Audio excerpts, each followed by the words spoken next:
pravi že star ljudski pregovor, potica dobra jed, boljše nima celi svet. Že starejši pisci so pisali, da so za pripravo potice uporabljali le najboljšo moko in uporabljali najboljše nadeve, kot so bili lešniki, rozine, pehtran, med. Tudi gospodinje so dale posebno, so pripravo potice opravljali s posebno skrbjo, saj so si pred pripravo nadele belo naglavno ruto, oblekle bel predpasnik in v moko narisale križ, šele nato so začele s pripravo.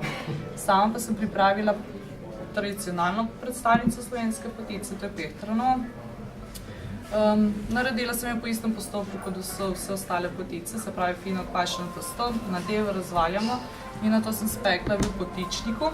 To je lončen pekačec z luknjo na sredi, to je sicer bolj novejša oblika potice. Je pa bila potica vedno pojem izobilja in praznika